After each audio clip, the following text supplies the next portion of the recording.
BMW 535 diesel in this beautiful individual metallic blue. What a car. So anyone that knows a BMW knows that the 535 has been the flagship engine for years. It's bulletproof in every single way. The sound, the performance, which is a 3-litre twin turbo diesel. In this individual blue, this is a very, very fine, rare example for many reasons. One of them is the colour. Most importantly, the mileage. It's done 21,000 miles. Now, I've worked at BMWs and most 535s have been used by business users up and down the motorway, and they've clocked on 70, 80, 100,000 miles. So to find one, a used, good quality one like this with 20,000 miles or 21,000 miles is very rare. Then you've got the individual paint. You've then got another £8,900 of extras. And I've sold many BMW 5 Series, but very, very few times do I come across one with a sunroof on a 5 Series on the F model. Just haven't seen them before. You've got the upgraded 19-inch alloy wheels. There's lots available. I've seen dozens and dozens of 535 available online. None of them have upgraded wheels, sunroof, individual paint. They're just what I call standard stock vehicle. And my motto is, if you're going to buy a car, buy one with extras, because it makes a lot of difference, because you want all the creature comforts every single day. Comfort access, another extra. So if you look at the little dimples on the door handle here, at the same time I want to show you the speckle in the paint. It's a beautiful metallic blue, unbelievable. So with them dimples there, if I touch this, it locks. As I walk up to it, it opens. Just, again, not end of the world, but just nice to have that so the keys can stay in your pocket or your bag, and you can just walk into the car and leave the car and lock it.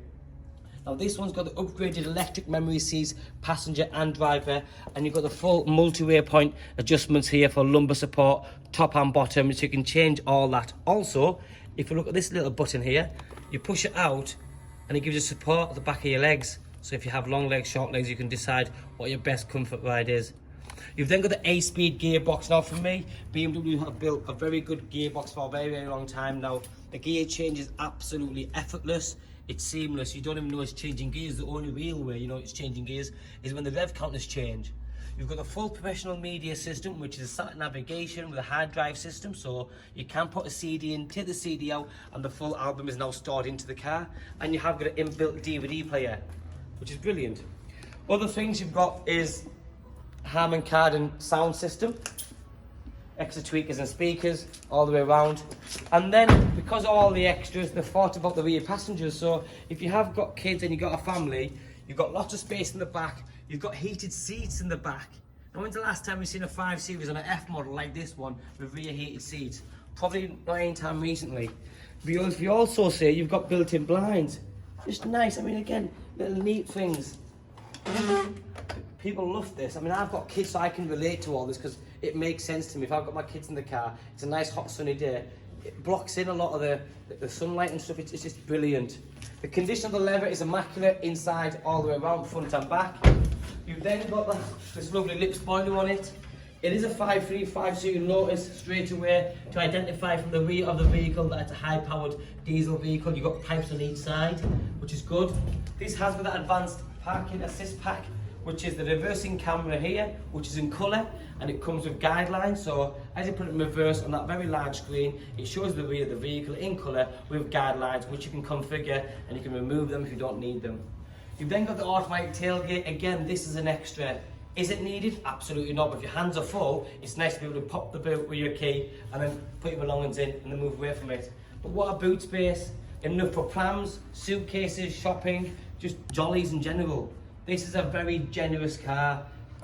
At 19,990 with 21,000 miles on, this spec, this power, quality, you can't really compare it to something else because there isn't much out there that will compare what this will deliver. Now this car, don't hold me against it, but I know from experience that it'll have been not much short from £50,000. Now to get a car with such little miles on in immaculate condition, again the colour, silver ones, grey ones, black ones, white ones, there's a bundles. Show me one in this colour with this spec on and I would be genuinely, I'd be flabbergasted, I'd be shocked to say the least. If you then come in here, you've got your paddle shift. Even that sound of that engine there, a normal 2-litre diesel doesn't sound like this. That's a very good sound for a diesel engine. It's brilliant. Paddle shift, cruise control, Bluetooth, all here. Front fog lights, rear fog lights, automatic headlights, all there. If you come over here, you'll see with the newer iDrive, you've got this bigger rounder here, where it is a touchpad, it's sensitive. And like I say, you've got your navigation, you've got the heated seats, the climate control. But you know what, it is fabulous. Sunroof is tilt and slide, so it slides back. You've then got the centre armrest with the USB. It's got everything. Automatic hold, M-Sport adaptive suspension. What a beautiful car. If you've never driven a 3-litre twin-turbo BMW, may that be a 640, 740, 535s, genuinely you need to drive it. Some customers think, oh yeah, well if I go for the bigger engine, it's going to lose out on running cost. I'm going to get less miles per gallon, the insurance is more. I'm sure some of that is right, but again from experience, just because you've got a twin-turbo 3-litre diesel engine, what it also means is power to ratio, you're going to have to work the engine a little bit less harder to get the same output. So for an example, at 70 miles an hour, this particular car, you'll be sat around 2,000 revs. In a 520 diesel, you might be doing 2,500 revs. So you have to work that 2-litre engine slightly harder to get the same output. And for them reasons, the 535 for me, sound, speed, it's just absolute bulletproof. And again from experience, I haven't seen these go wrong. They haven't got many common problems with them. They're just a very good, very reliable, expensive but now very cheap car at 19,990. Don't miss out. So I won't have another one. You miss this one, it's not a case where next week I'll get another one, because I won't, genuinely. Thanks for watching. Bye bye.